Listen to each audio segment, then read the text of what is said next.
início da sessão plenária da tarde dessa quinta-feira, na expectativa de continuidade do julgamento da demarcação das terras indígenas. E você acompanha ao vivo, direto do plenário. Boa tarde, obrigada. Podemos nos sentar.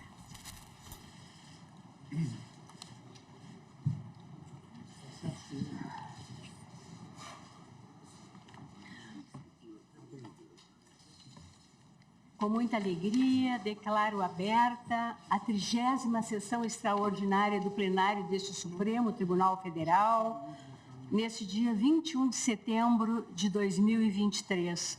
Cumprimento os eminentes pares, tanto os que estão aqui presencialmente, como também o ministro Dias Toffoli, que está presente por vídeo. Cumprimento o senhor Procurador-Geral da República, doutor Augusto Aras, as senhoras e senhores advogados, as senhoras e senhores servidores e todos os que aqui se encontram conosco. Um registro especial quanto à presença no plenário dos estudantes de Direito da Faculdade Cerrado de Brasília, Distrito Federal, lá à minha direita, e da Fundação Educacional de Brusque, Santa Catarina, também aqui do lado direito. Sejam todos muito bem-vindos ao Supremo Tribunal Federal. Desejo que tenham proveito com a nossa sessão.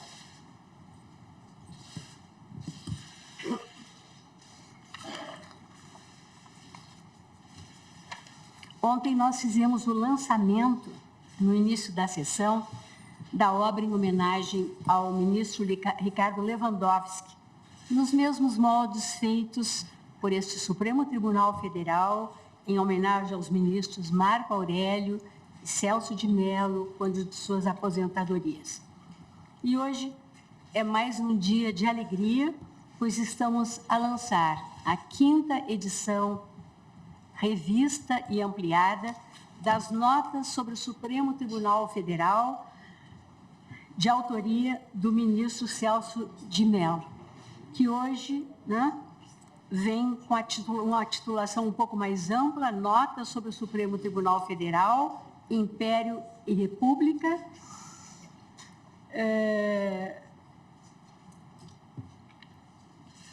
Conforme... agradeço. O senhor assistente de plenário está a passar para todos.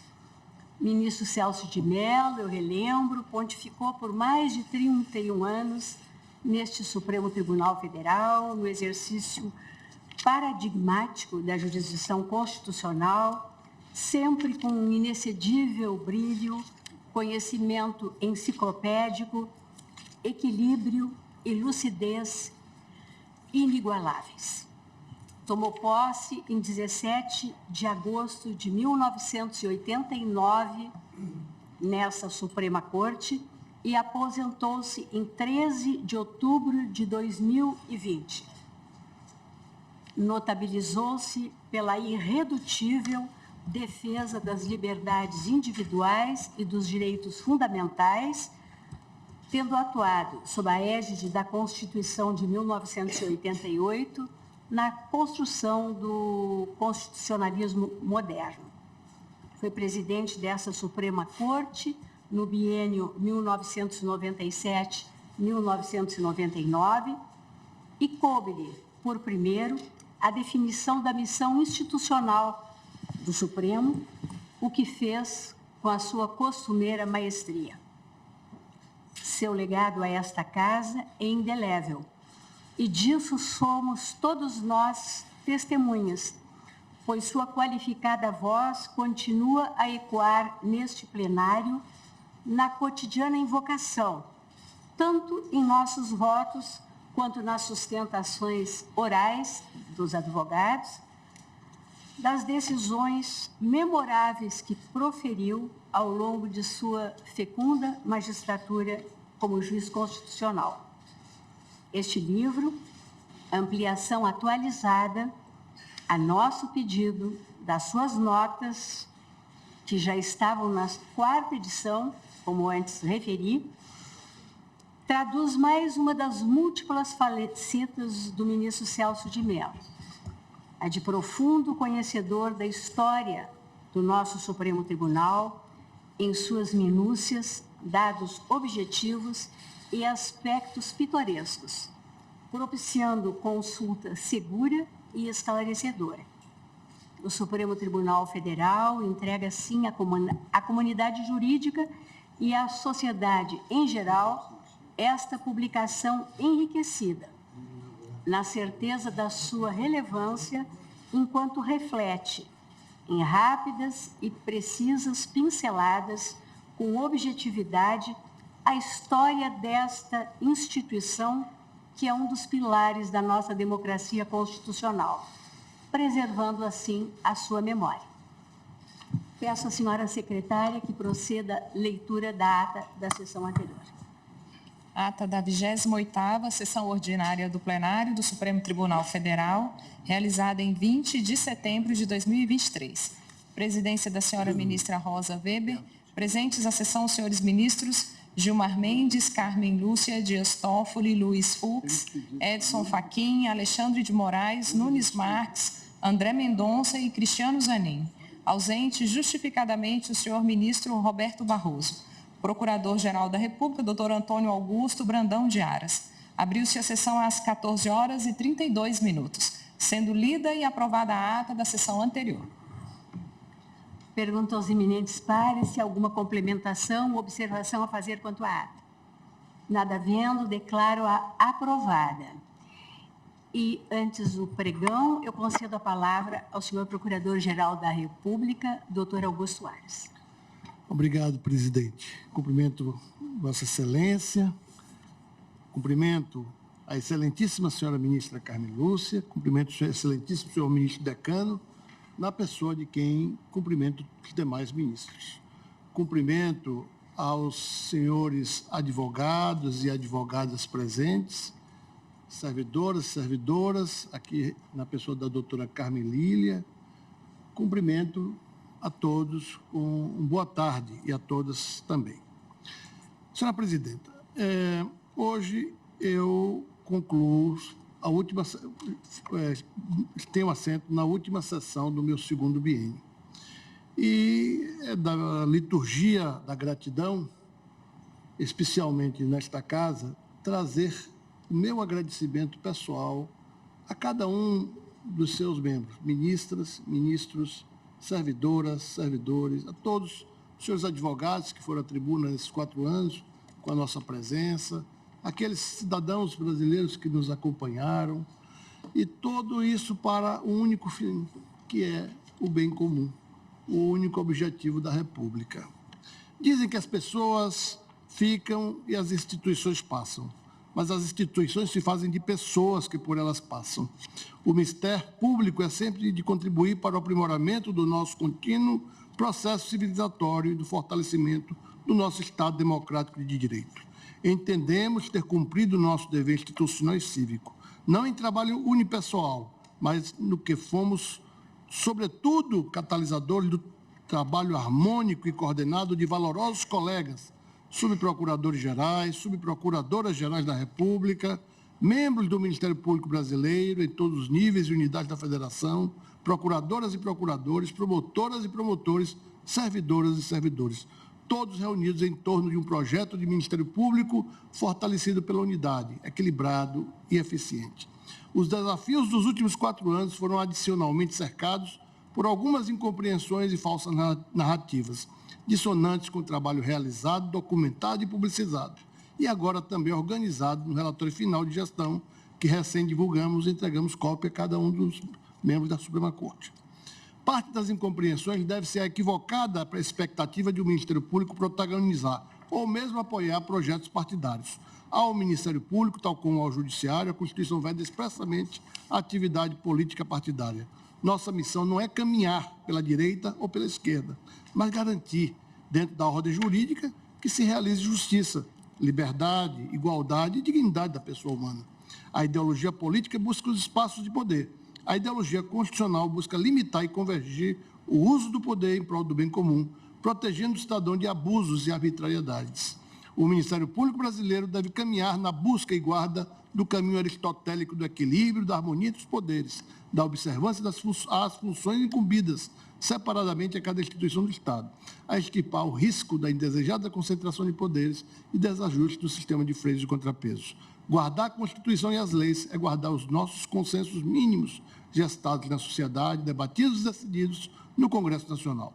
Nesses consensos positivados não está somente o quê, mas o como, sendo o devido processo legal o norte inafastável para o exercício limitado, controlado e legítimo do poder. A divergência faz parte da democracia. No campo político, a divergência pode eventualmente polarizar e se resolve pela regra da maioria. No campo jurídico, a divergência é de convergir, uma vez que as instituições contra-majoritárias não têm compromisso com projetos partidários, mas com a coerência interna, com a força normativa da Constituição e a efetividade das normas postas, com a resolutividade dos conflitos. Se o Ministério Público Brasileiro, curador da ordem jurídica, tem assento nessa Corte Suprema, guardiã da Constituição, é porque as soluções para os conflitos, a partir da norma posta, fazem-se racional e dialogicamente. O chamado do Ministério Público, tal como o Evangelho de Cristo, é o de servir e bem servir ao público, ao povo e a todos os brasileiros, indistintamente, e assim fizemos ou procuramos fazer diuturnamente. Na verdade, nós combatemos a macrocriminalidade substituindo o modelo precário de força-tarefa por 27 GAECos federais, atualmente conduzindo mais de 200 investigações complexas, operações e apurações, que só na PGR envolveram cerca de 500 autoridades com prerrogativa de foro. Avançaram assim, sem espetáculos midiáticos, com respeito irrestrito ao devido processo legal, nele inseridos o juiz natural, imparcial, contraditório, ampla defesa, a segurança jurídica. Isso porque as autoridades públicas não têm mais garantias, tampouco as têm menos do que qualquer cidadão. Estamos todos sob o palio do Estado de Direito. A redução recorde dos acervos de processos do gabinete do PGR resultou em celeridade e efetividade. Apenas no controle de constitucionalidade foram 475 ações ajuizadas por este procurador, buscando tratamento equânime a todos os entes da federação. As ações já apreciadas por esta Suprema Corte receberam cerca de 80% de julgamentos procedentes. Na pandemia, experiência inédita de coordenação nacional e conexão interinstitucional salvou bilhares de vidas, inclusive com destinação de mais de 4 bilhões e 700 milhões de reais. Nessa frente, é incompreensível a narrativa distorcida e inverídica de alguns, aos quais recomendamos a leitura da obra Ações que Salvam, para melhor informar a sociedade sobre tudo o que fizemos e entregamos e ombreamos com o povo brasileiro. Nada menos que sangue, suor e lágrimas. Agradeço o diálogo respeitoso entre nossas instituições, que encontrei honrados ministras e ministros desta casa, o convívio com vossas excelências e a labuta pessoal em prol da força normativa da Constituição e de sua proteção haverão de seguir firmes. Nas distintas e complementares competências que a Constituição reservou ao Judiciário e atribuições ao Ministério Público, a missão final é a única: construir uma sociedade livre, justa e solidária, garantir o desenvolvimento nacional, erradicar a pobreza e a marginalização, reduzir desigualdades sociais e regionais e promover o bem de todos, sem preconceitos de origem, raça, sexo, cor, idade ou quaisquer formas de discriminação. Prossigamos todos e cada um nessa sagrada missão comum em prol de um Brasil melhor. Senhora Presidente, senhora Ministra Carmen Lúcia, senhor Ministro Decano, senhores ministros, meu muito agradecido a todos por estes 4 anos de um intenso trabalho, mas de um convívio muito agradável e que me faz me sentir contributivo pelo que pudemos fazer juntos. E fizemos muito, e não vou me alongar para não ter que falar do ministro Toffoli, que está ausente, do ministro Fux, que está presente, do ministro Alexandre, que está presente, do ministro Gilmar, do ministro da ministra Carmen Lúcia, do ministro Fachin, do ministro Cássio, do ministro André, do ministro Zanin, que chegou, mas já chegou com a nossa com a capacidade do diálogo com todos, inclusive com o Ministério Público. Muito obrigado. Muito obrigado, senhora Carmen Lilian, também pela contribuição relevante. Obrigado a todos. Eu cumprimento o doutor Augusto Aras, nosso Procurador-Geral da República. Agradeço as palavras de Sua Excelência e passo a palavra ao nosso decano, o ministro Gilmar Mendes, que falará em nome do Tribunal. Senhora Presidente, eminente ministra Rosa Weber, eminente ministra Carmen Lúcia, eminentes ministros presentes, senhor Procurador-Geral da República, Augusto Aras, senhoras e senhores. Hoje, neste solene plenário do Supremo Tribunal Federal, em nome de todos os ministros desta Corte, presto justa homenagem ao Dr. Antônio Augusto Brandão de Aras, Procurador-Geral da República, que encerra sua gestão à frente do Ministério Público Federal na próxima semana. Nascido em Salvador, na Bahia, Aras ingressou na carreira de procurador em 1987, tendo atuado em diversas missões até ser promovido a subprocurador-geral da República em 2011. Não foi só na carreira de procurador que o Dr. Aras se destacou.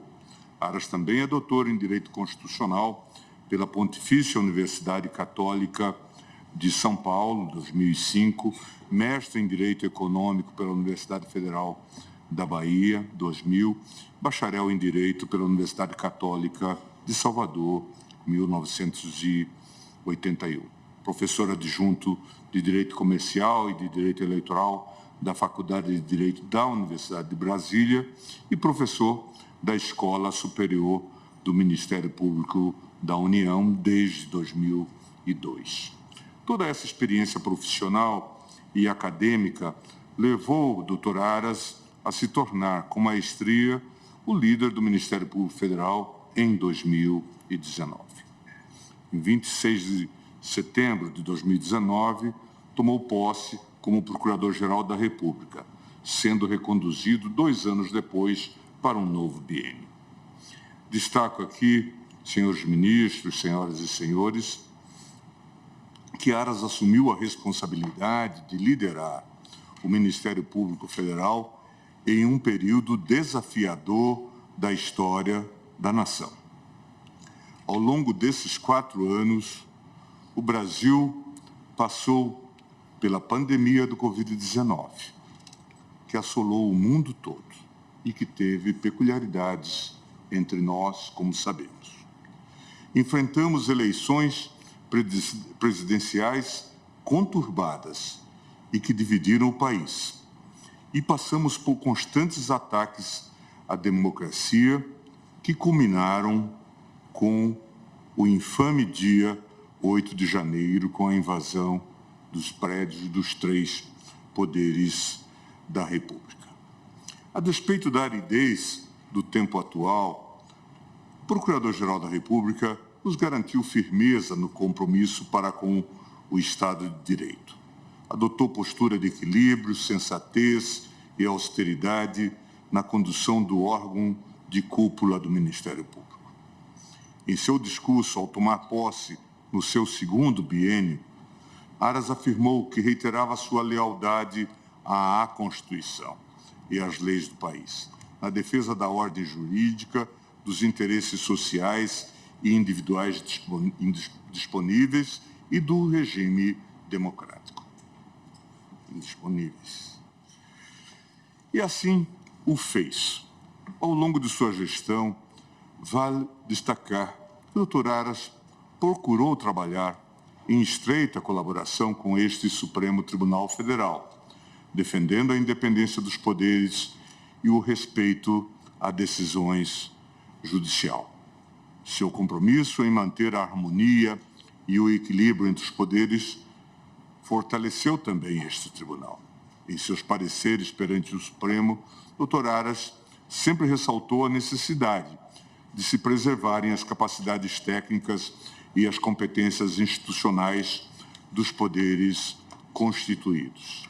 Sempre defendeu a autocontenção do Poder Judiciário e os limites dessa atuação na definição ou implementação das políticas públicas. Da mesma forma, também o fez em relação à própria instituição que dirigiu e que continua a dirigir até a próxima semana.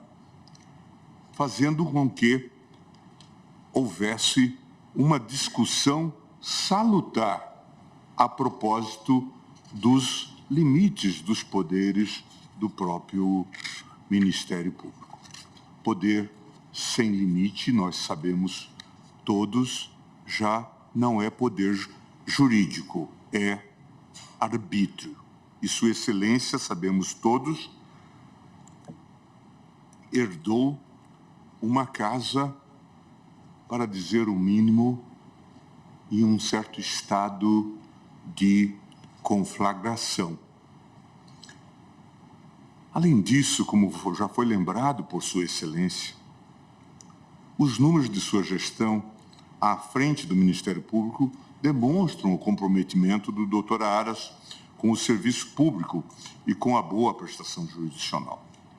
O seu gabinete, entre 26 de dezembro de 2019 até 19 de setembro de 2021, foi responsável por mais de 39 mil manifestações em processos judiciais. E isso repercute na vida do Supremo Tribunal Federal, como todos nós sabemos bem. Tendo ajuizado, e aqui vou ter que fazer uma correção, mais de 400 ações diretas de inconstitucionalidade. Vale lembrar ainda, senhora presidente, que em sua atuação como procurador-geral, Aras adotou medidas importantes para o Ministério Público em relação à igualdade de gênero. Foi criada uma ouvidoria específica para as mulheres na instituição, além de ter ocorrido a indicação de procuradoras e servidoras para postos de destaque. Aras também criou uma rede de proteção relacionada à maternidade. Dito tudo isso, ministra presidente, penso que, em nome de todos os presentes, eu devo agradecer ao Dr. Augusto Aras por sua dedicação incansável ao serviço público e pela imensa colaboração com este Supremo Tribunal Federal nesses 4 anos de sua gestão. Por fim, presidente, um toque pessoal. Nós, durante todos esses anos, pouco antes já, mantínhamos um diálogo frequente. E mantivemos esse diálogo em momentos de muita tensão, às vezes, ou de muita apreensão. E procurávamos nos aconselhar reciprocamente e comungávamos também de um ideário que, acredito, marca a sua gestão quando o tempo já expungir, já afastar as críticas do momento. A preocupação que Sua Excelência tinha com a não criminalização ou a descriminalização da pura atividade política. Muito obrigado, doutor Aras. Agradeço ao ministro Gilmar Mendes. E agora chama a julgamento para continuidade o recurso extraordinário 1.017.365, procedente de Santa Catarina, sob a relatoria do ministro Edson Fachin, em que recorrentes a Fundação Nacional dos Povos Indígenas, FUNAI, corrigimos a autuação, ou atualizamos, melhor dizendo, a autuação, e como recorridos o Instituto do Meio Ambiente de Santa Catarina, IMA, nova denominação do Fátima, e também a comunidade indígena Xocleng, terra indígena Ibiramala, Clenhô. Este recurso extraordinário diz com o tema 1031 da repercussão geral. Nós tivemos os votos do relator dando provimento ao recurso extraordinário, no que foi acompanhado pelos ministros que proferiram seus votos, à exceção do ministro Nunes Marques, que negou provimento ao recurso extraordinário. Foram apresentadas diferentes teses, com algumas discrepâncias e convergências, outras, e também tivemos o voto vista do ministro André Mendonça, que se restringiu à tese, porque em função do que decidimos na questão de ordem. Ontem tivemos o voto do ministro Dias Toffoli e hoje damos continuidade ao julgamento com o voto do eminente ministro Luiz Fux, que está com a palavra. Muito obrigado. Muito boa tarde, senhora presidente, ministra Rosa Weber.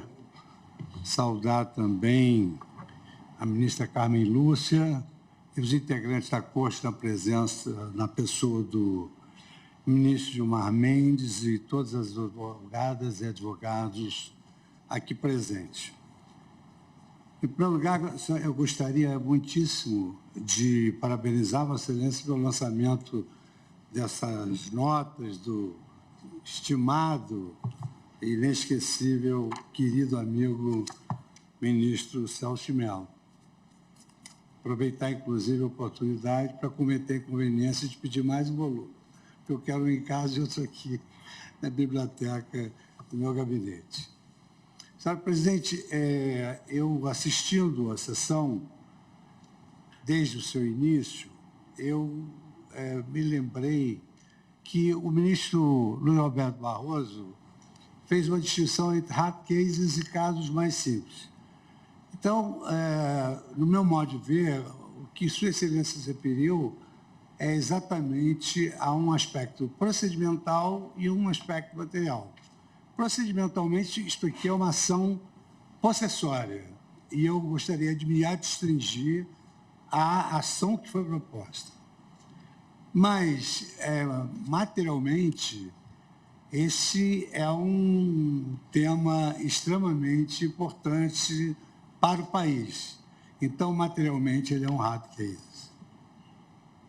Por outro lado, eu queria me associar às palavras do ministro Gilmar Mendes em relação ao nosso estimadíssimo Procurador-Geral da República, Augusto Aras, com quem mantivemos um relacionamento sincero, leal e urbano. E, dito isso, senhora presidente, eu, retomando a questão de se o caso, a escolha que nós vamos fazer da solução judicial representa um hard case ou um simples caso, eu diria que o Supremo Tribunal Federal, nessa questão, ele há de ser o artesão da solução do caso, porque vimos ontem aqui, muito embora, digamos assim, sem nenhuma oposição, a posição do colega, vimos ontem quantas implicações esse tema pode trazer. Então, no afã de rememorizar rapidamente, em termos simples, eu diria que nós estamos diante de um recurso ordinário interposto pela FUNAI quanto à decisão TRF, que deu grande causa à Fundação Amparo Tecnológico ao Meio Ambiente, FATMA, atual Instituto do Meio Ambiente de Santa Catarina, IMA, em desfavor da comunidade indígena Xoquileng. Aqui, já de início, senhora presidente, eu acho que houve uma certa unanimidade que há uma coexistência harmônica entre a proteção do meio ambiente e a proteção dos indígenas. O princípio que vigora entre nós é o princípio da unidade da Constituição. E esse princípio da unidade faz com que nós tenhamos que ponderar valores, mas jamais sugerir uma hipótese de declarar inconstitucional a própria Constituição Federal. Então, ontem, aqui, durante todas essas sessões, revelou-se que são valores conciliáveis. A decisão que concedeu à Fundação a integração de posse na área, considerando que os indígenas estavam ilegitimamente ocupando a área, essa expressão ocupando é muito importante, ela deu essa decisão a favor da Fátima, da IMA, afirmando que aquilo ali era uma terra de titularidade dessa fundação. Mas quem ocupava a terra era a comunidade indígena Xoklen. E aqui, no meu modo de ver, senhora presidente, já começa a surgir uma questão que é uma questão de supradireito. Também restou assente que a posse constitucional é uma posse diferente da posse civil, como demonstrou o ministro Edson Fachin. Entretanto, o ordenamento ele é, digamos assim, influenciado por inúmeros princípios. Nós hoje temos regras e normas. E há um princípio de supradireito de que na ação possessória o que se discute é a posse, não se discute a propriedade. Porque no direito brasileiro é vedado, no juízo possessório, introduzir o juízo petitório, porque isso representaria um exercício arbitrário das próprias razões. Ou seja, seria a introdução, um ordenamento da legitimação da exceptio domini, ou seja, exceção do domínio. E, historicamente, o que se afirma quando se invoca a exceção do domínio é que o proprietário primeiro ele restitui, para depois reivindicar. Mas é importantíssimo que nós tenhamos em mente que a própria decisão entendeu que a posse era ocupada pelos indígenas. E o acórdão recorrido assegurou a posse a quem não tinha posse. Então, no juízo possessório, a briga é entre os possuidores e vence aquele que tem a melhor posse. E no caso concreto, no meu modo de ver, restou unânime até agora, que a posse justa, até porque é constitucional, não pode ter uma posse justa nem de má fé, a posse justa é a posse da comunidade indígena. Então, aqui começou-se a debater, colateralmente, a quem assistiria o direito de permanecer na área à luz do artigo 231 da Constituição de 1988, tendo em vista a não conclusão da demarcação e o registro da reserva biológica em favor da Fátima. Nesse particular, senhora presidente, acho muito importante que nós recordemos, na qualidade de juízes da Constituição, o que diz a Constituição. Peço vênia, o que Vossa Excelência conhece por dever de ofício. O artigo 231 diz o seguinte: são reconhecidos aos índios sua organização social, costumes, línguas, crenças e tradições e os direitos originários sobre as terras que tradicionalmente ocupam, competindo à União demarcá-las, proteger e fazer respeitar todos os seus bens. A Constituição Federal não é um diploma que esteja imune a interpretações. E a interpretação teleológica sistêmica é no sentido de que, ainda que não tenham sido demarcadas, essas terras ocupadas devem ter a proteção do Estado, porque elas têm a proteção constitucional. Ministro Fux, me dá uma licença, só para uma observação. Não vai me tirar do meu apartamento de novo. De jeito nenhum, de jeito nenhum. Não, só para ficar nos fatos. Né? Em 96, houve a demarcação desta área. Em 2003, vem uma portaria e amplia a demarcação. Em 2009, acontece a invasão, acho que tem até a data. Em 2009, acontece a invasão desta outra área que é objeto do RE. Invasão. Pelos índios que ocupavam, então, todo este contexto. Só para ajudá-lo na construção do raciocínio, Vossa Excelência pode chegar ao resultado que entender devido, como sempre. Mas só para dizer que, e o relator poderá me confirmar, essa área que está titulada e de posse do órgão ambiental foi invadida em 13 de janeiro de 2009. Portanto, não há falar em posse indígena, a não ser no conceito imemorial. Estamos falando só disto aqui. É só disto. Então, exatamente. Foi bom Vossa Excelência ter feito essa intervenção, porque numa interpretação teleológica sistêmica, o que se analisa é a posse das terras pelos indígenas, não aquela posse imemorial, aquela posse que não há mais esse estado fático.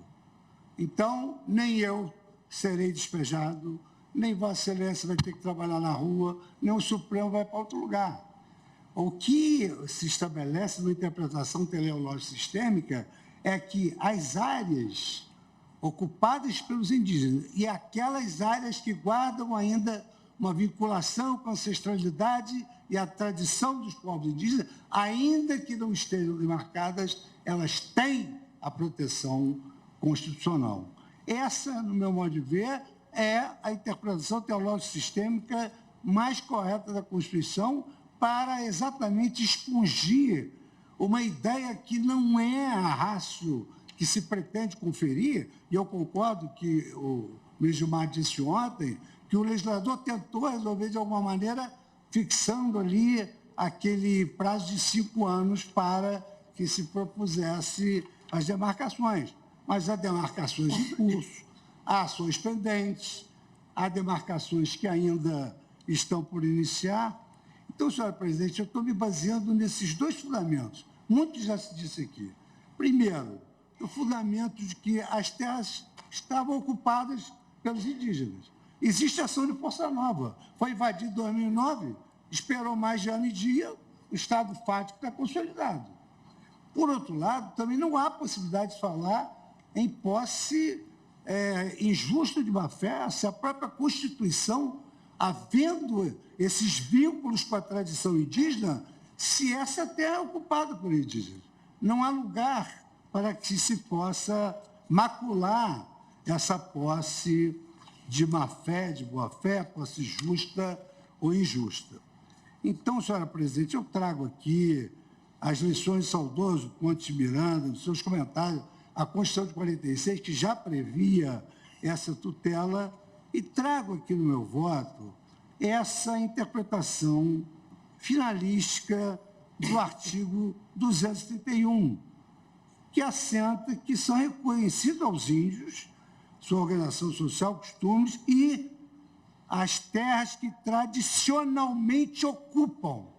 Então, no momento da propositura da ação, quem ocupava a terra? Os índios. Qual a natureza da ação? Possessória. Quem vence a ação possessória? Quem tem a propriedade ou quem tem a posse? Quem tem a posse. Quem tinha posse? Os indígenas.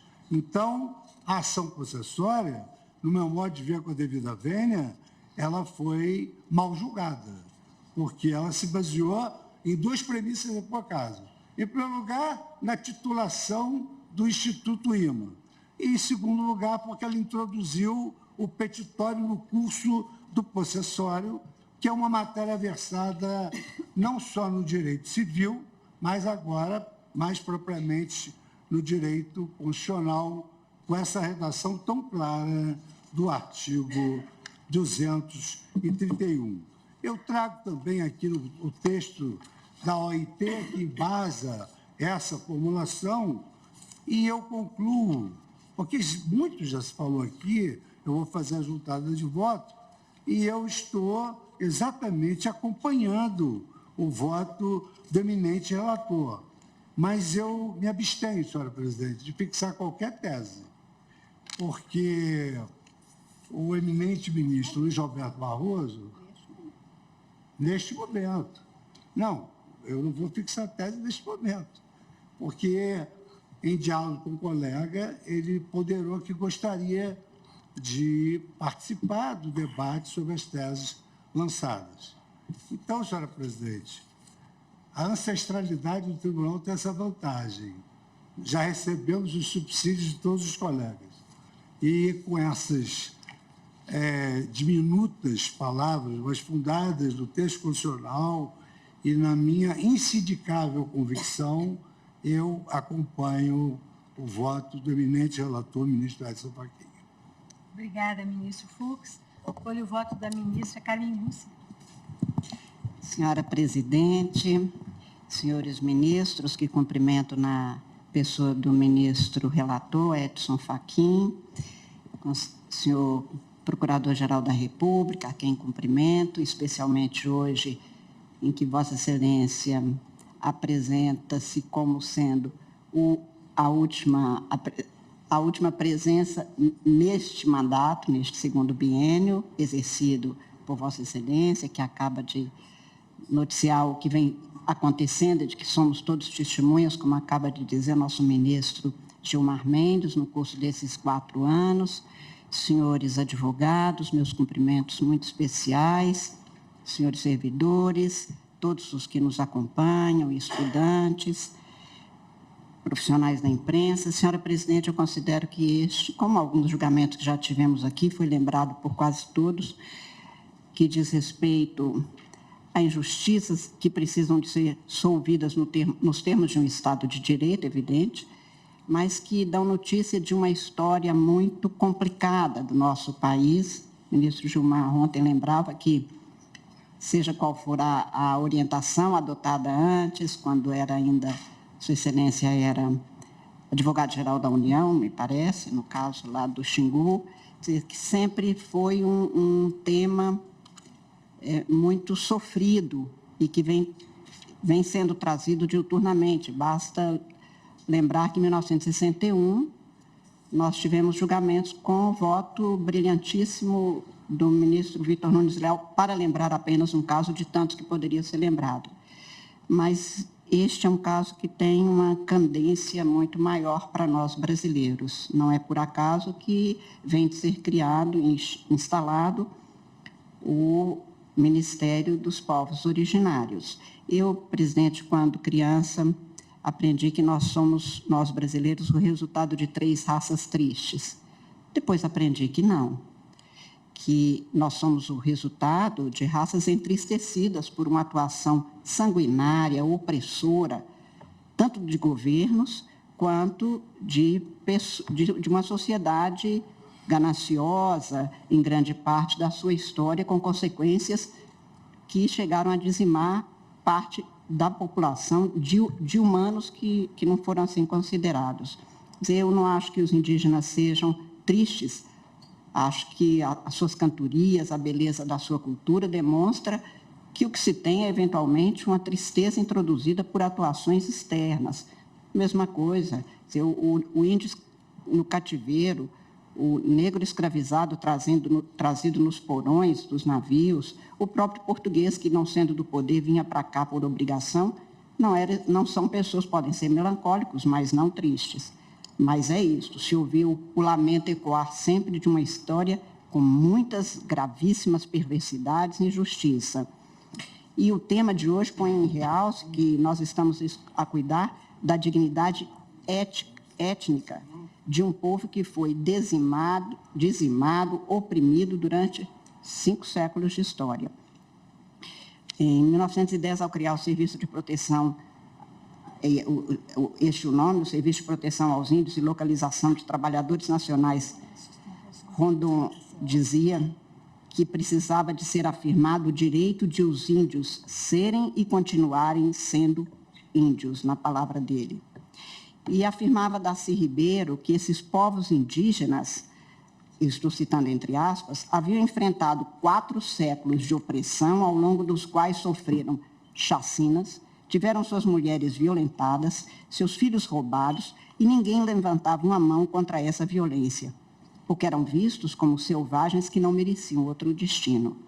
Este Supremo Tribunal tem dado, no curso de sua história, só estou dizendo, a partir do voto do Vitor Nunes ou daquele julgamento, testemunho reiterado, como já foi lembrado em muitos votos, e ontem, ainda não no seu voto, mas na fala do ministro Gilmar, reiterado em todas as décadas, nós vamos encontrar este tribunal se preocupando, se debruçando e julgando esses casos. Portanto, seja qual for o resultado deste julgamento, uma coisa é certa, todos os ministros, historicamente, vêm se debruçando sobre isto, que é uma chaga gravíssima, instabilizar e promover ou produzir conflitos na sociedade brasileira.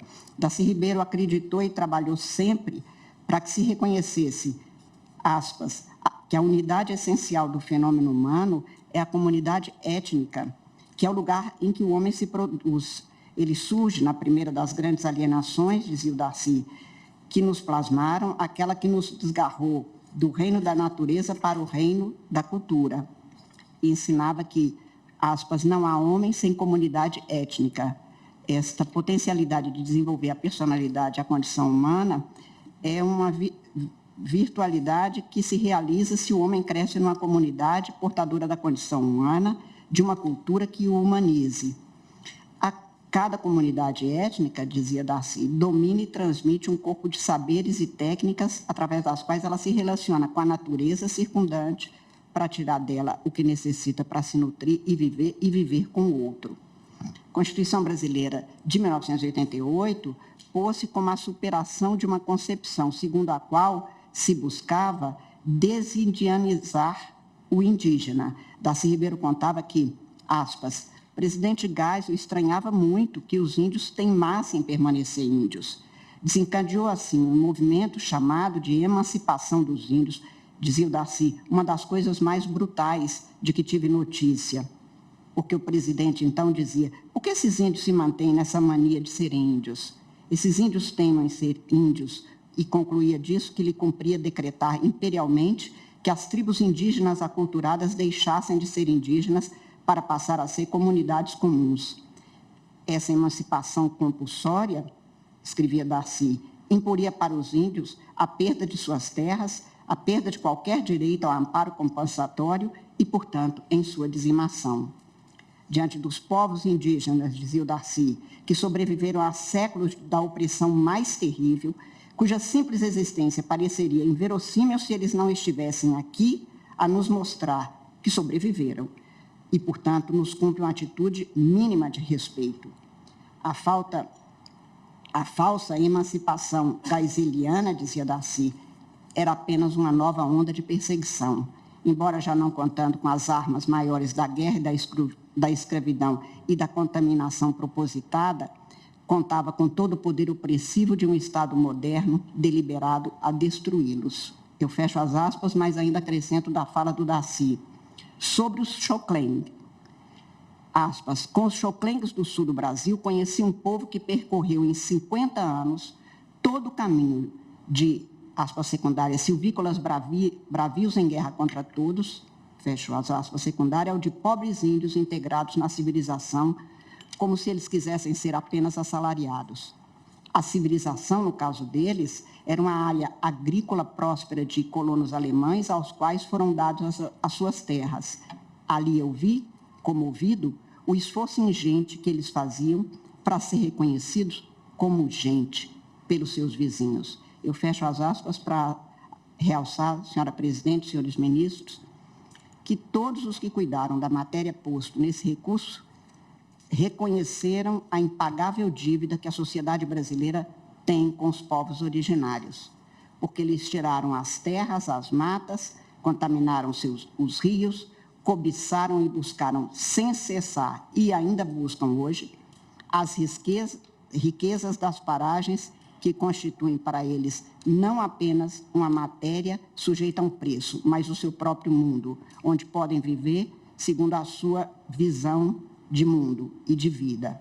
A história mostra e o testemunho de Darcy Ribeiro esclarece que buscaram, na verdade, retirar as almas desses indígenas. Esses processos que chegam a esse Supremo Tribunal, atestando a continuidade da luta dos indígenas pela sua vivência, revelam uma civilização com que temos muito que aprender, porque não se deixa abater. E ao traçar o Estatuto Constitucional dos Índios, para usar a expressão do Constituinte no capítulo 8, do título 8, no artigo 231, a Constituição do Brasil de 1988 reconheceu, primeiro, como fundamentais os direitos originários dos indígenas, a sua organização social, costumes, línguas, crenças e tradições, e o que compõe o seu patrimônio material e imaterial, terras, todas as suas crenças, cultura exercida naquele espaço que tradicionalmente ocupam.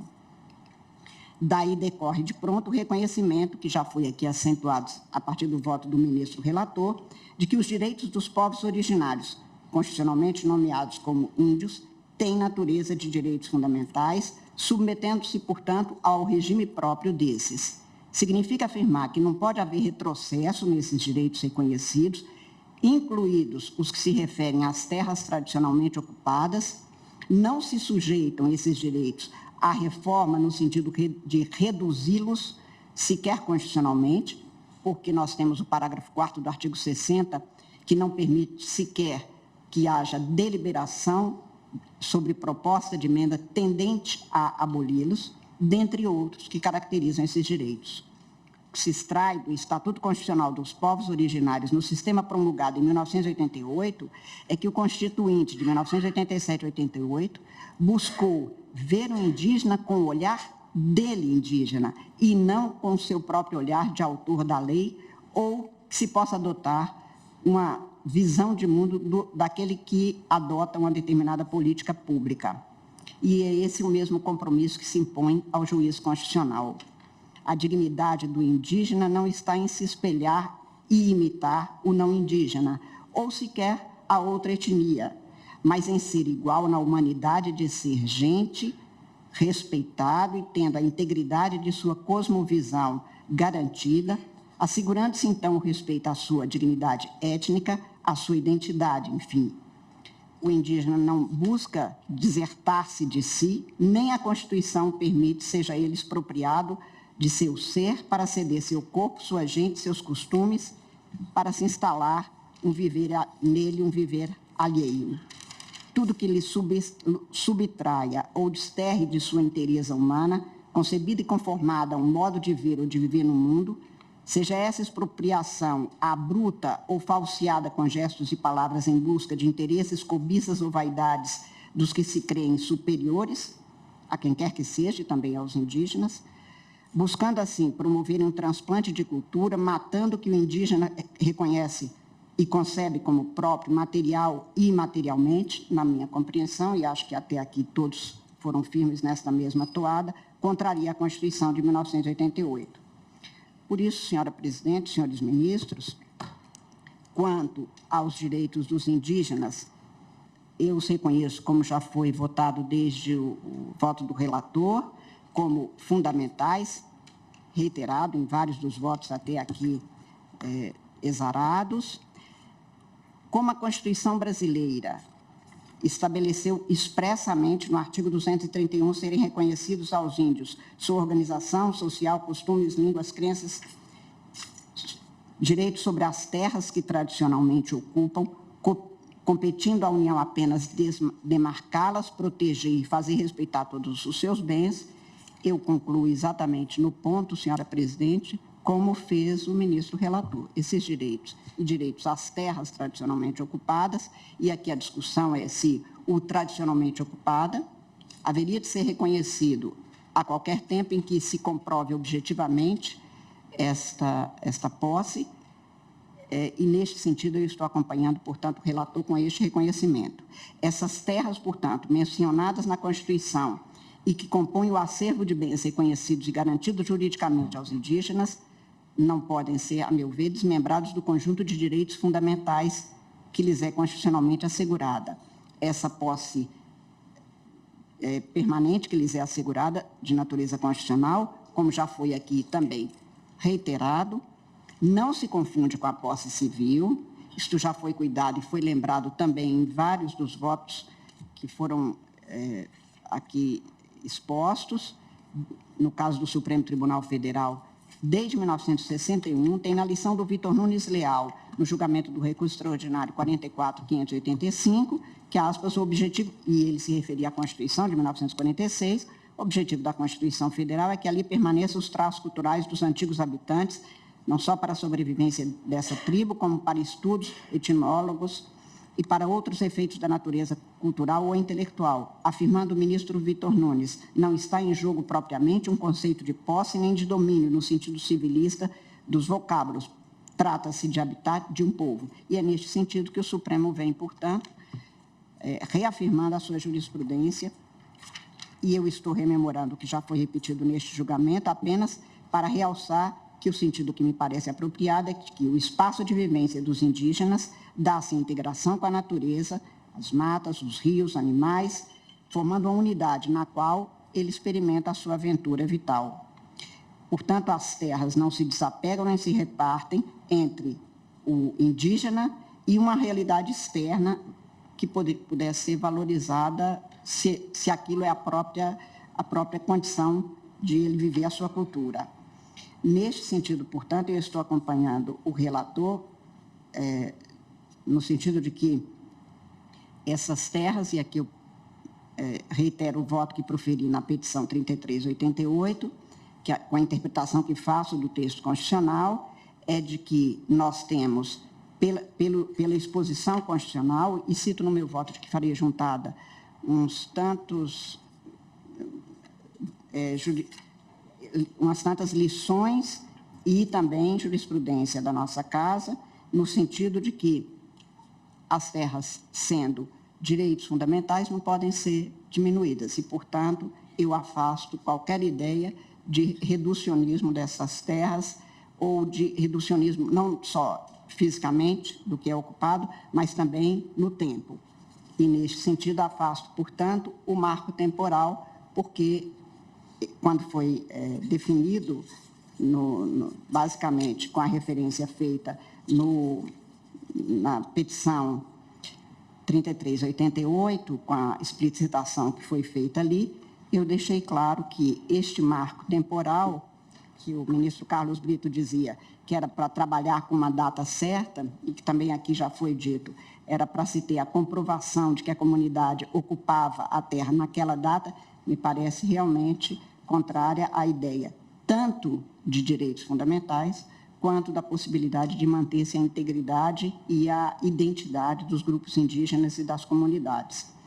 Por isso, eu também estou acompanhando no afastamento do marco temporal, como concebido naquele caso, do 3388, caso Raposa Serra do Sol, considerando, como fez o relator, que a demarcação de terras tem natureza meramente declaratória, o que também já foi aqui exposto em vários dos votos, entendendo que o laudo é elemento essencial para que se tenha a objetivação do que se busca em cada caso. Estou entendendo, senhora presidente, também neste ponto, acompanhando o relator, que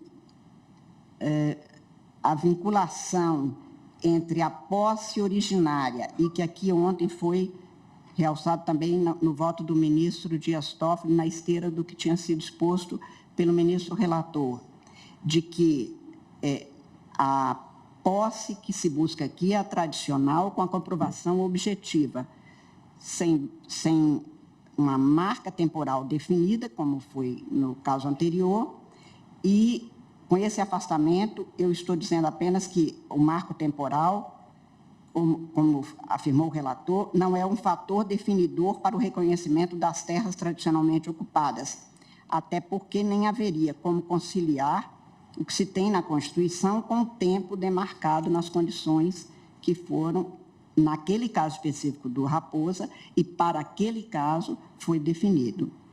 Portanto, eu também afirmo a possibilidade de ampliação das terras indígenas demarcadas, também como se teve no voto do relator.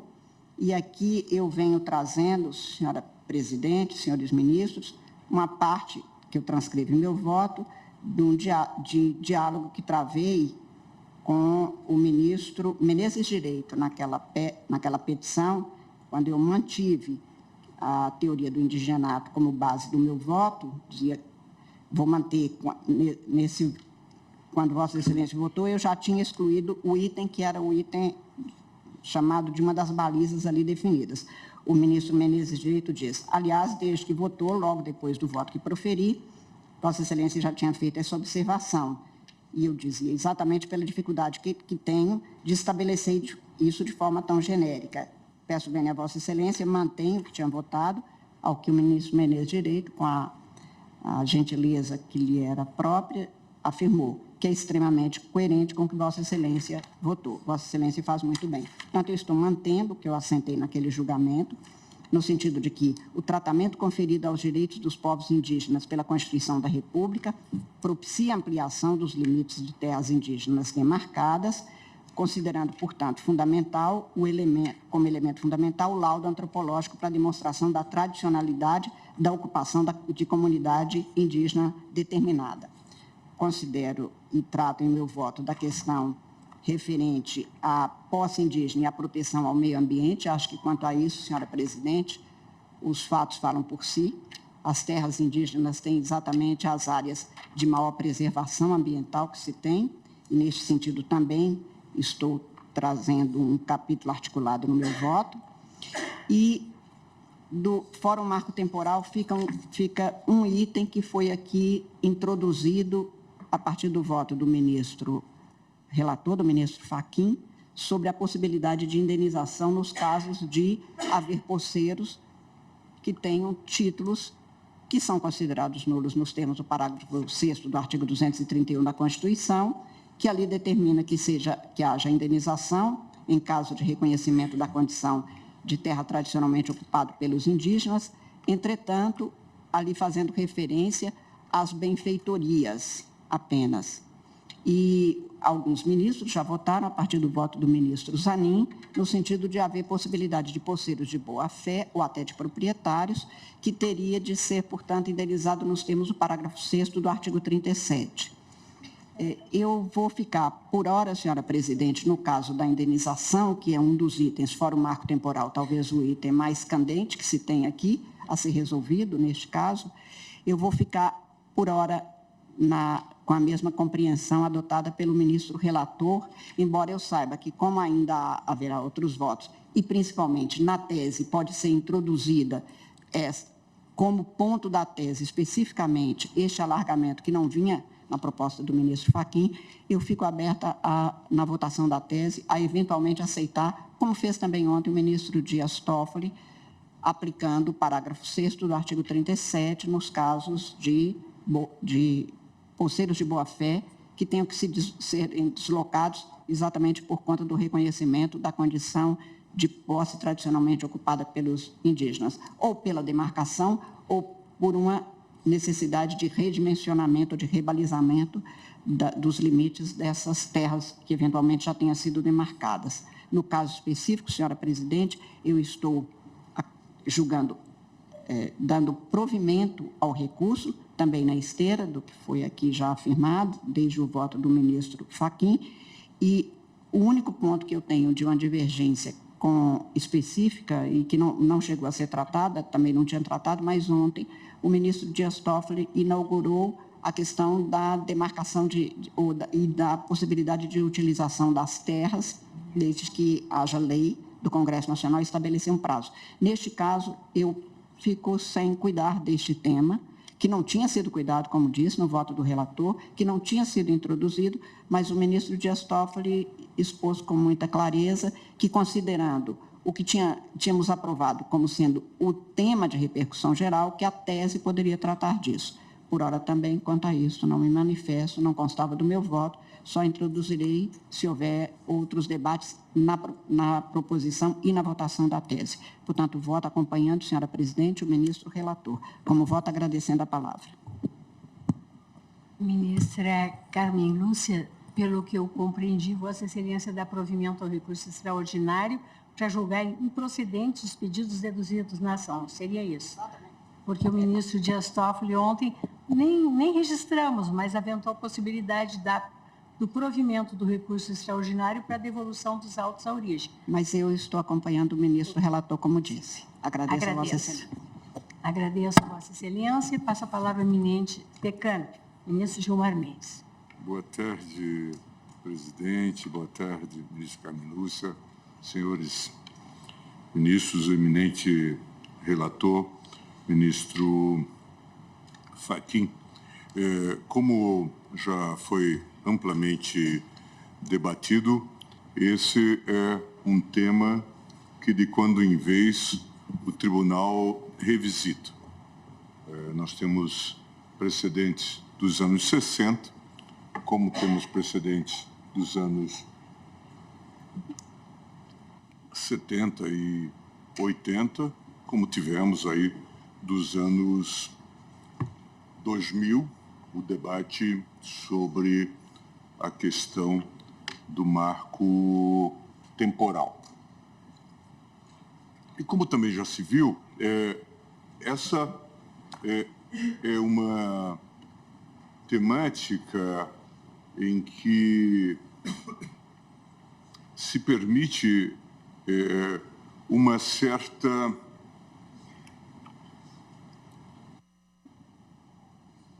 contemplação, talvez, não realista de todos os contextos. Diferentemente de muitos de nós, eu recebi no meu gabinete, durante todos esses dias, advogados, alguns ilustríssimos desses miliardários que agora também se dedicam à causa indígena. Deve ser as horas vagas, talvez, para aplacar um pouco a consciência. E a um deles eu perguntei se ele já tinha visitado uma área indígena, se conhecia uma maloca e tal. E não conhecia. Mas isso faz parte desse nosso Brasilzão, né? Em que a hipocrisia também está embutida nessas teses. Então, é preciso que... como os índios vivem, qual é a realidade, contei-lhes de Raposa Serra do Sol, como eles vivem, quais são as condições que nós vimos lá, ministra Carmen Lúcia, e que certamente condições que não mudaram muito ao longo desses anos. Então, esse precisa ser um debate que precisa ser olhado numa perspectiva de resolutividade. É preciso que nós possamos encaminhar esse assunto e, oxalá, consigamos encaminhá-lo para uma solução que resolva parte dos sérios problemas aqui envolvidos. Eu fico deveras preocupado quando, e a minha base é essa visita à Raposa Serra do Sol, mas eu tenho na memória, inclusive de infância, a realidade das aldeias da região lá do Mato Grosso. Eu fico, presidente, me perguntando se de fato não parece algo diabólico que se desenhe em áreas enormes, como o caso de Raposa Serra do Sol, e não se deem recursos para mínimo de exploração. Vossa Excelência visitou aldeias e certamente se deparou com realidades não muito diversas. Certamente esse é um dado muito presente. Em Raposa Serra do Sol, os recursos que lá chegavam, afora as questões de escola, saúde, eram basicamente para os povos índios, assistência social, LOAS e Bolsa Família. Ontem o ministro Toffoli trouxe essa consideração sobre a questão da exploração dos recursos minerais em terras indígenas. E aqui também, em princípio, nós estamos há 35 anos e não se faz, a não ser de maneira ilegal, o que é extremamente gravoso para as próprias populações. Então, mas, de alguma forma, a despeito de não se ter cumprido a Constituição,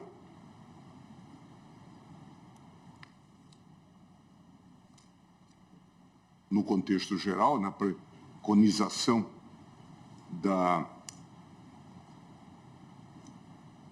criação de reservas, o comando constitucional não foi implementado na sua inteireza, nós estamos a discutir como se todo o problema da não demarcação de terras indígenas estivesse na questão do marco temporal. E aí é um dado interessante. Primeiro porque há terras para serem demarcadas, como nós sabemos, e os números dizem algo. Segundo o censo de 2010, a população indígena, à época, era de 817.963. 818 mil, 0,4% do total do Brasil, com 517 mil vivendo em terras indígenas oficialmente reconhecidas. A FUNAI diz que as áreas indígenas ocupam 12,2% do território nacional. Dados do mapa Biomas indicam que elas vêm garantindo proteção aos biomas das últimas 3 décadas. Só 1,6% do desmatamento no período ocorreu nelas. Fato que já foi aqui objeto de discussão. Aí é interessante no debate, e isso já foi alvo de uma discussão anterior, na CO 312, questão de ordem da Bahia, da relatoria do ministro Nelson Jobim. Todos já leram aqui o texto constitucional. São reconhecidos aos índios sua organização social, costumes, línguas, crenças e tradições e os direitos originários sobre as terras que tradicionalmente ocupam, competindo à União demarcá-las, proteger e fazer respeitar todos os seus bens. E aí o parágrafo primeiro, que foi alvo, então, de consideração específica. São terras tradicionalmente ocupadas pelos índios, as por eles habitadas, em caráter permanente, as utilizadas para suas atividades produtivas, as imprescindíveis à preservação dos recursos ambientais necessários a seu bem-estar e as necessárias à sua reprodução física e cultural, segundo seus usos, costumes e tradições. Jobim, então, nessa questão de ordem, fez a seguinte consideração. Essa regra fornece os diversos elementos que compõem o conceito de terras indígenas no Brasil, segundo a Constituição de 88. Aí diz, são as terras tradicionalmente ocupadas pelos índios, as por eles habitadas em caráter permanente. Aí diz ele, este é o primeiro elemento do conceito de terra indígena. O núcleo deste primeiro elemento está na expressão habitadas. São terras indígenas aquelas que forem pelos índios habitadas. Mas diz ele mais. Mas a Constituição somente se satisfaz com uma habitação que possua o caráter de permanência, habitadas em caráter permanente.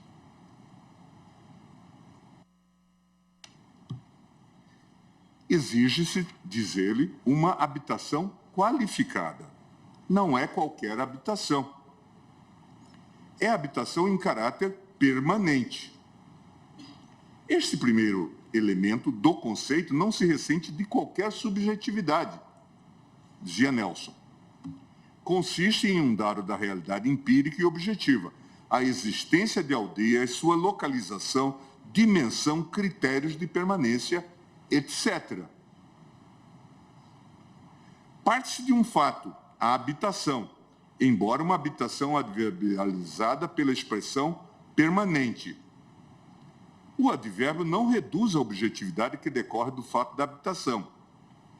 Prossegue a Constituição na conceituação. B, diz Nelson. são terras tradicionalmente ocupadas pelos índios, além daquelas por eles habitadas em caráter permanente, também aquelas utilizadas para suas atividades produtivas. Integra o conceito de terra indígena as áreas utilizadas para as suas atividades produtivas. O dado relevante deste segundo elemento está na expressão atividades produtivas. Aqui também estamos, prossegue Jobim, perante um elemento com grau de objetividade evidente. Identificam-se as atividades produtivas do grupo indígena e as áreas utilizadas para esse fim. São situações de fato, diz ele. Apura-se in loco, ou seja, emerge do fato de se destinar uma área para atividade produtiva. Portanto, dois elementos objetivos. Área habitada em caráter permanente e onde exerce atividades produtivas. E todos nós que temos alguma familiaridade com esse tema, ontem eu fiz referência ao debate que nós tivemos sobre o Xingu, sabemos, inclusive, de locais que são destinados a determinadas atividades. As roças podem ser em outro local que não corresponde ao local da habitação. Isso se vê nesse trabalho, inclusive, do século XIX, primeira metade do século XIX, de um antropólogo alemão, Klaus von den Steinen, que viajou toda esta região, inclusive acompanhado de um geógrafo que marcava onde estavam as aldeias ao longo do curso, inclusive do rio Xingu. Então, diz Nelson, são situações de fato. Apura-se in loco, ou seja, emerge do fato de se destinar uma área para atividade produtiva. Aí ele diz mais. Há um terceiro elemento que integra o conceito de terra indígena. Continua no parágrafo 1º do artigo 231. As imprescindíveis à preservação dos recursos ambientais necessários ao seu bem-estar. E aí ele diz, Jobim, neste elemento do conceito, há um elemento objetivo, os recursos ambientais, a eles se agregam 3 juízos de valor: imprescindibilidade, necessariedade e bem-estar. Embora com um grau de subjetividade, esses 3 conceitos são explicitáveis através de pesquisa de campo e dados objetivos, diz ainda Jobim. E diz o seguinte: por fim, o último elemento que integra o conceito de terras tradicionalmente ocupadas. Item D nessa sua observação. As necessárias à sua reprodução física e cultural, segundo seus usos, costumes e tradições. De novo diz Jobim, este último elemento parte de uma constatação objetiva, a reprodução física e cultural, e prossegue. Exige o juízo de necessariedade e ainda um juízo antropológico, que diz com usos, costumes e tradições do grupo.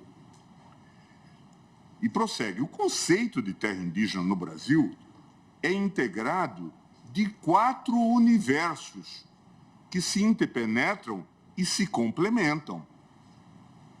isso levou Jobim, inclusive, a conceptualizar a ideia dos tais círculos concêntricos que decorreriam do parágrafo 1º do artigo 231. Se o debate se abre para saber, e o ministro André trouxe, inclusive, esta consideração e um mapa,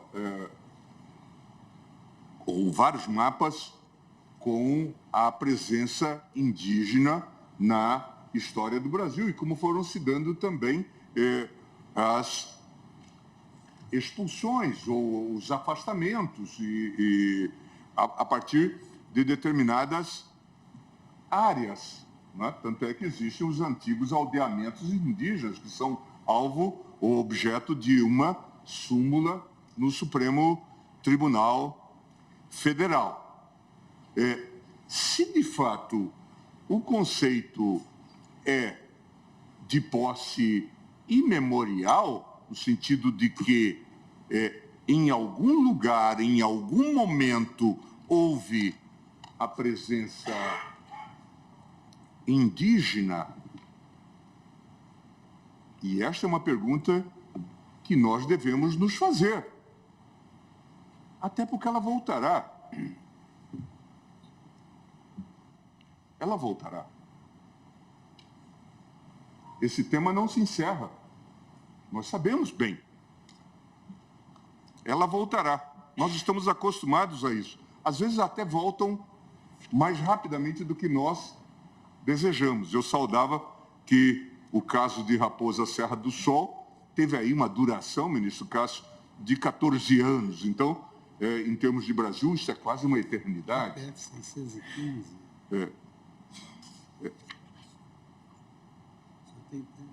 Mas essa questão volta, porque a toda hora, neste próprio caso específico, a despeito do debate fático que se possa travar, aqui, 100 índios desta comunidade invadem uma área que não estava ocupada. Mas alguém poderá dizer, não se trata de invasão, está simplesmente restituindo-se numa posse que existiu no passado. Embora se saiba que aqui havia um território desta empresa catarinense de meio ambiente, ou essa instituição, ou essa autarquia. Mas se isto é permitido, qual é o limite? Mesmo na esfera da hermenêutica do possível. Aonde que para? Eu brincava, esta reserva está a 3 horas e alguma coisa de Curitiba. Se esses índios acordarem animados e decidirem que agora esse seu espaço entre Florianópolis...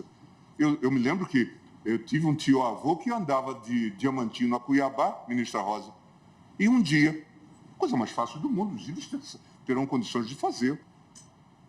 E dentro desse espaço, portanto, isso estará...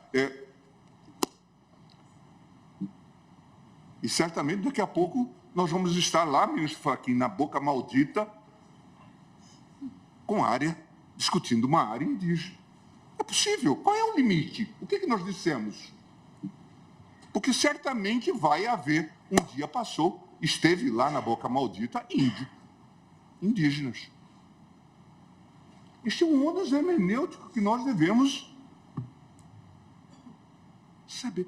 Podemos não responder, podemos dar de costa. Vamos empurrar o problema pela janela e vai voltar.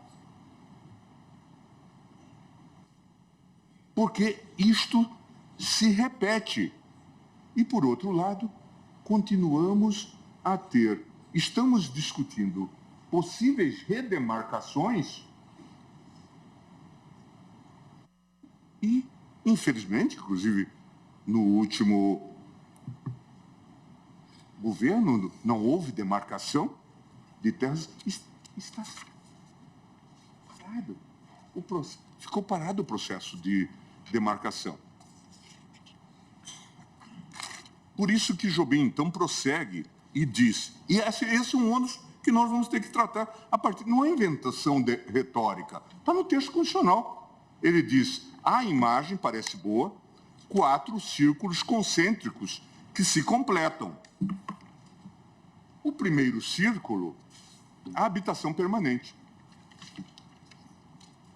Este é o círculo menor, com índice de objetividade maior.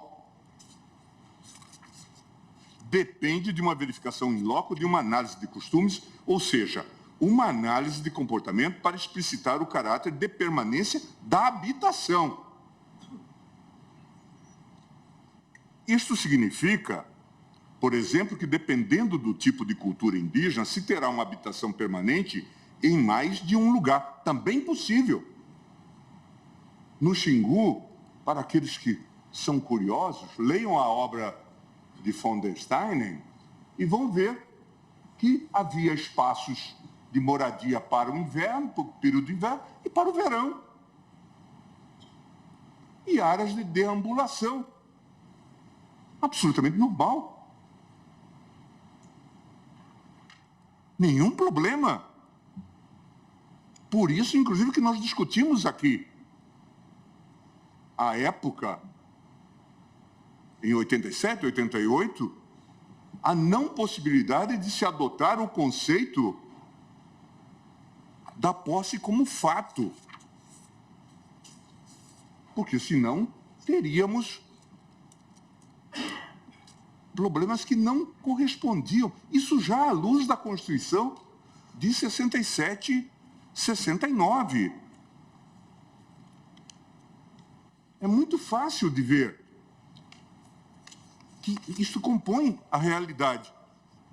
Podem morar em algum lugar, num dado período do ano, e em outro lugar, em outro período do ano. Precisam de mais espaço do que seria normal nas comunidades conurbadas. Ninguém está discutindo isto. E aí, então, Jobim diz, depende de uma verificação in loco e de uma análise de costumes, ou seja, uma análise de comportamento para explicitar o caráter de permanência da habitação. Isso significa, por exemplo, prossegue ele, que dependendo do tipo de cultura indígena, se terá uma habitação permanente em mais de um lugar. Basta que aquela comunidade indígena cultive o sistema de transferência, de transposição ou de deslocamento em determinados momentos do tempo para voltar a um determinado lugar. Essa situação viabiliza a existência de habitação permanente em 2 ou mais locais distintos, exatamente em decorrência de tradições ou por influência de questões relativas a clima e atividades produtivas. A esse elemento, diz ele ainda, se agrega o segundo círculo, as terras utilizadas para atividades produtivas. Este círculo 2 depende da verificação e existência real e efetiva do círculo. Aliás, há uma relação de dependência entre os diversos círculos. Os primeiros são condicionantes dos subsequentes. A perquisição a respeito do círculo 2 depende de uma resposta positiva em relação ao círculo 1. Mas a Constituição, no conceito de terras tradicionalmente ocupadas, não se satisfez com os 2 círculos referidos de Jobim. Ela instituiu também o círculo 3, que se constitui nas áreas imprescindíveis à preservação dos recursos ambientais necessários ao seu bem-estar. E aí ele diz, observe-se que, como ocorre com o círculo 2, há por parte deste círculo 3 uma relação de dependência com os anteriores. Só se poderá perquirir sobre o círculo 3 quando e somente quando já se tiver uma resposta positiva em relação aos círculos 1 e 2. Neste círculo, parte-se de uma base objetiva e constatável empiricamente os recursos ambientais. A essa regra ou a essa base se agregam os elementos valorativos que definem a sua extensão. Por fim, diz ele, chega-se ao círculo 4, portanto, na sequência dos círculos concêntricos. Terras necessárias à reprodução física e cultural, segundo usos, costumes e tradições do grupo indígena. Tal como se passa com os demais, este último círculo depende dos círculos anteriores e sua perquisição se fará após os anteriores, tal como já se fez em relação aos demais círculos. Com isso, pode-se afirmar com absoluta tranquilidade interpretativa que o advérbio tradicionalmente, que está na raiz do conceito de terras ocupadas pelos índios, não está relacionado no texto da Constituição brasileira com o elemento histórico, mas sim com a forma tradicional de ocupação.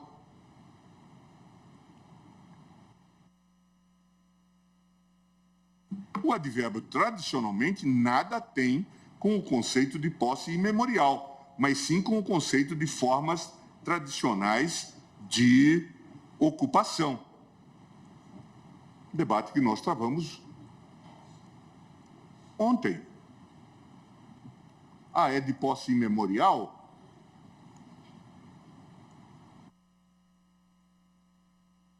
Ainda hoje conversava com um senador e ele dizia: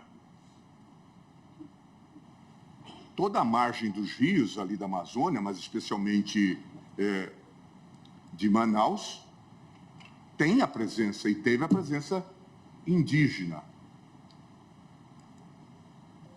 Isto permitiria, e certamente isso se pode estender a todas essas metrópoles do norte. Belém, Macapá, Manaus. Isso significa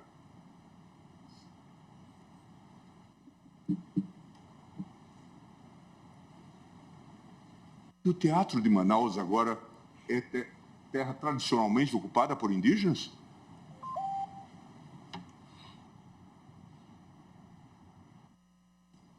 E que se deve fazer assim? Se não ficar claro isso, daqui a pouco nós vamos ter esse tipo de debate.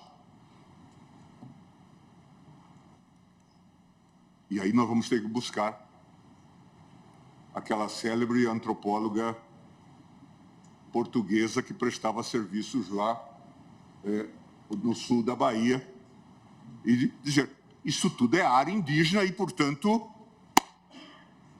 isto tudo é uma república indígena e é uma província grande indígena. É disso que se cuida. É para isso que nós estamos lendo esse texto?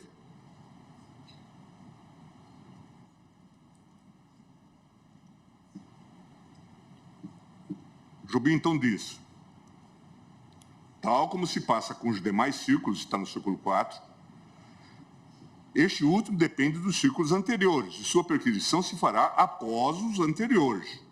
Tudo isso pode-se afirmar com absoluta tranquilidade interpretativa que o advérbio tradicionalmente, que está na raiz do conceito de terras ocupadas pelos indígenas, não está relacionado no texto da Constituição brasileira com elemento histórico, mas sim com a forma tradicional de ocupação. O advérbio tradicionalmente nada tem com o conceito de posse imemorial, mas sim com o conceito de formas tradicionais de ocupação. O juízo histórico, entretanto, é fundamental para a elucidação dos 4 círculos, principalmente do círculo 3 e do círculo 4. este é o quadro, dizia ele, institucional brasileiro, no que diz respeito ao tratamento constitucional do tema. Então, é preciso ler esse texto com esta perspectiva. São terras tradicionalmente ocupadas pelos índios, as por eles habitadas, em caráter permanente, as utilizadas para as atividades produtivas, as imprescindíveis à preservação dos recursos ambientais necessários a seu bem-estar e as necessárias à sua reprodução física e cultural, segundo seus usos, costumes e tradições. Vendo isto nesta perspectiva. Agora, qual será esse limite? E aqui, como decorre até dessa observação, eu não sei, ministra Rosa, se eu deveria suspender meu voto. Fica a critério de Vossa Excelência. Não sei o tempo que precisa, ministro Gilmar. Talvez uns 10 minutos nós possamos aguardar. Vamos até lá. Caso contrário, vamos suspender e Vossa Excelência Então continua. vamos suspender e em seguida nós. Pois não, pois não. Então, agradeço a Vossa Excelência. Fica suspensa a sessão para o nosso intervalo regimental.